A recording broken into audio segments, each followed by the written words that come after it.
What's going on, everybody? Josh Engleman here for Stokastic.com, back again with the NBA DFS contenders on DraftKings for Monday, May 1st. Now be sure to hit that like button, subscribe to the channel, hit the notification bell so you know when everything goes live, and follow me on Twitter at Josh Engleman. I'm punching my microphone. But the biggie, sign up for the lineup generator. You see it on the banner at the top and bottom of the screen. Click the link in the description of this video. You will get our lineup generator for less than $5 for your first week. Here's what we do. We generate thousands of lineups. We evaluate them. We get rid of the ones that we think aren't any good. We present the rest to you. You'll see one. If you like it, click save. If you don't, click discard. You can generate chalky lineups, balanced lineups, contrarian lineups. You could lock a player in. You can swap players around. You could export up to 20 via CSV. This is the tool. If you haven't messed around with any additional tools in DFS before, this is the tool that will make you a little bit better. This is where you should start, and you can start for less than $5. Now, we're rounding out the bottom of my top 10 with Al Horford, Devin Booker, DeAndre Ayton, Tobias Harris, and Michael Porter Jr. on the outside looking in. Who will be my favorites? My top 5 plays for today? It's time to find out.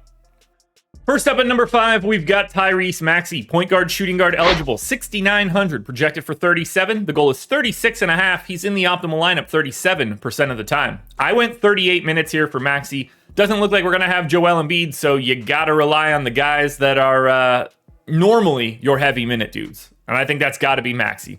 0.95 fantasy point per minute guy. Terrible matchup, by the way. He's going to be in for some trouble. 26% usage, 23.5 points, 4 boards, almost 4 assists, and a steal.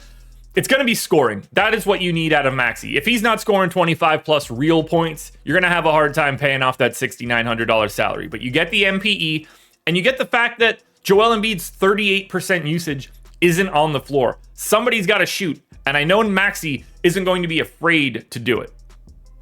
In at number 4, we've got Jamal Murray. Having a great playoffs, by the way. Point guard eligible, 8K, projected for 46, goals 42, optimal lineup 42% of the time. I went 38 minutes here. He's been scoring like crazy. He's a 1.2 fantasy point per minute guy, 28% usage, 25 points, 6.5 assists, 5 boards, a stock and a half. I like the spot here against Phoenix. I think he's in a really, really good position.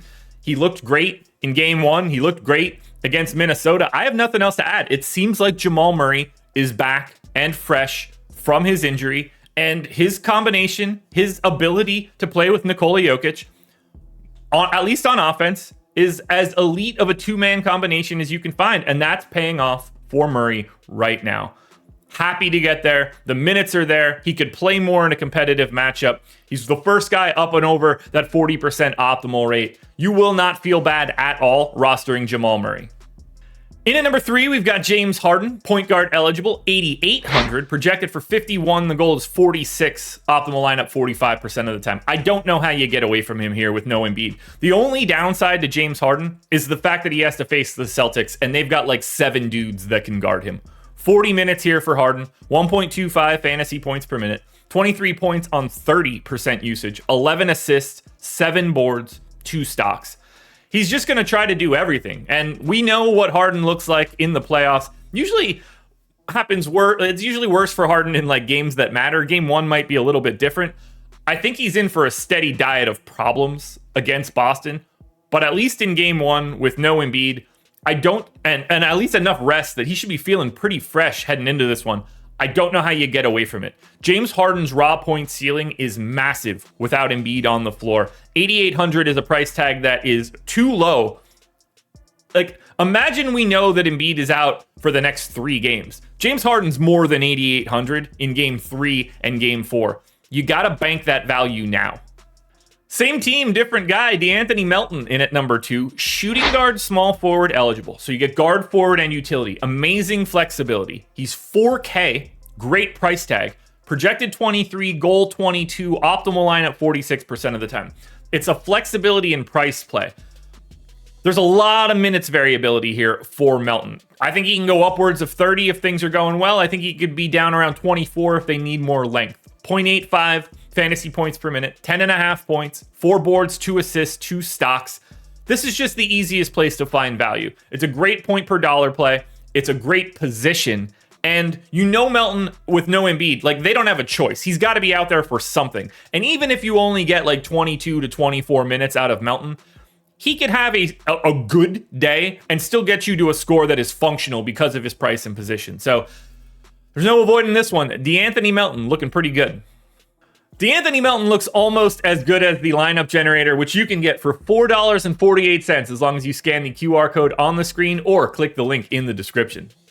My number one contender for today is Aaron Gordon. Power forward only, 5,800, projected for 33.5. The goal is 31. He's in the optimal lineup 46% of the time. I went 36 minutes to Gordon. He's played really big minutes over the last 3 games, and I think the only thing that's going to stop him is foul trouble. He's a 0.95 guy in this matchup, 18% usage, 16 real points, 7.5 boards, 3 assists, and close to 2 stocks. Now, he is out there for defense, whether that's Booker, whether that's Durant. Okay, that's probably it for the Phoenix Suns, but that is Aaron Gordon's primary role. But there's going to be a day where he just goes nuts scoring. We know that is in him. And when I say nuts, I mean nuts for him, like 23 real points or something along those lines. That's going to happen. But you know the minutes are here. He's not going anywhere at all. I like the position. I love the price tag. It seems like it's lagging behind a little bit for the playing time that he's actually getting, and that is why Aaron Gordon is the number one contender. Alrighty, folks, that will do it. Those are my NBA DFS contenders on DraftKings for Monday, May 1st. How did we get to May? FanDuel version of this video is around here somewhere, so check it out. Good luck tonight, everybody. Win some money. We are back again tomorrow morning for another edition of the Contenders.